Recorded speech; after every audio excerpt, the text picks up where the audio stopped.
फवाद चौधरी साहब, आपने जवाब सुना।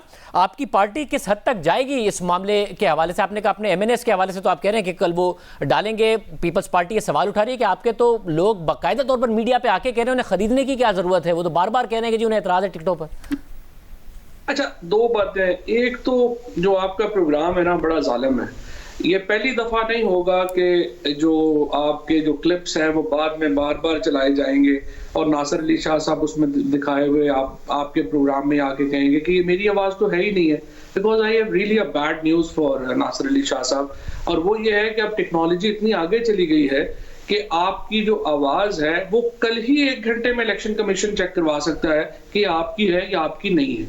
और उसके बाद हमारी जो एविडेंस एक्ट है और हमारा जो इस वक्त क्रिमिनल लॉ है, दोनों अमेंड हो चुके हैं, जिसमें कि जो टेक्नोलॉजी की एविडेंस है वो कोर्ट में पेश की जाएगी बतौर सबूत के।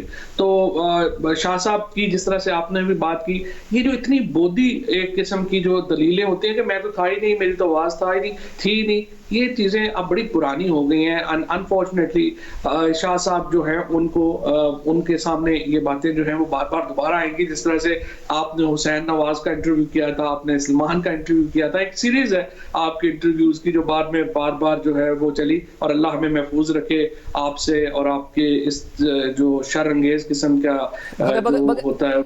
मगर फवाद साहब, मैं ये जानना चाहूंगा कि पार्टी अपने किस हद तक देख रही है कि हमें इंटरनल देखना पड़ेगा कि हमारे साथ हो क्या रहा है।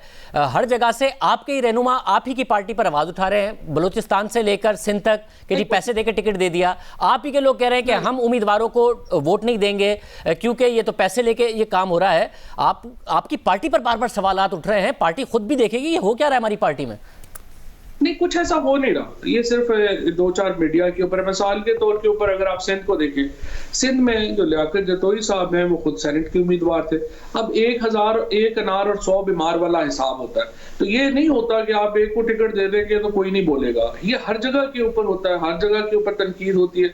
हमारी पार्टी में जो टिकट का हुआ, मैं आपको खुद बता सकता हूँ, मैं पार्लिमानी बोर्ड का मेंबर था।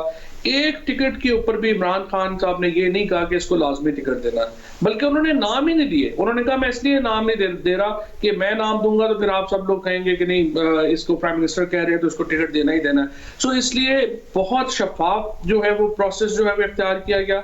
और जो तमाम जो 13 लोग थे, जो गलती हुई है, अगर गलती हुई है तो भी हम जो 13-14 लोग उस पे मेंबर थे तो हमारी गलती है। सही फैसले हुए हैं तो उसका क्रेडिट जो है वो भी पार्टी को जाता है। इमरान खान को ये क्रेडिट जरूर जाता है, उन्होंने एक भी उम्मीदवार को नामजद नहीं किया। सो ये ऐसी बातें हैं, कहीं पे भी कोई इख्तलाफ नहीं है। और कल आप देखेंगे भी कि जब रिजल्ट आएंगे, और चाहे आप सिंध में भी देख लें, और जो ये नेशनल असेंबली का है, क्योंकि अभी खबर आ रही है कि तहरीक इंसाफ ने दरख्वास्त जमा करा दी है कि यूसुफ गिलानी साहब के खिलाफ। आप चाहते हैं कि कल इलेक्शन हो या आप चाहते हैं कि कल का इलेक्शन मुलतवी हो जो इस्लामाबाद? नहीं, इलेक्शन तो हो जाएगा, इलेक्शन हो जाए, कोई प्रॉब्लम नहीं है। हम तो वोटों में बड़े आगे हैं, हमें ये प्रॉब्लम नहीं है। जैसा आपने खुद ही आगे बताया, आज हमारा जो जोहराना था पीएम साहब का, उसमें 176 लोग थे। ओवरऑल हमारे पास 180+ लोग हैं। So we don't mind, election हो भी जाए। लेकिन देखिए शायद मेरा आपका पाकिस्तान का इंटरेस्ट ये है कि ये प्रैक्टिस रुकनी चाहिए ना। ये तो नहीं कि हर इलेक्शन हो, लोग 5-5, 10-10 करोड़ रुपए गाड़ियों में लेके आ जाए और पता चले कि ये इलेक्शन इस तरह से हो रहा है। इससे पूरा जो जमहूरियत का निजाम है उसके ऊपर आंच आती है। एक पूरी आपका सिस्टम जो है वो उस पर गिर जाता है। और अनफॉर्चुनेटली छांगा मांगा से 1980 से लेकर के अब तक जो नवाज शरीफ साहब हैं उन्होंने इससे कुछ सीखा नहीं है। और हम ये देखते हैं कि जो भी हमारा सिस्टम है वो वैसे ही चल रहा है, उससे इन्होंने सीखा कुछ नहीं।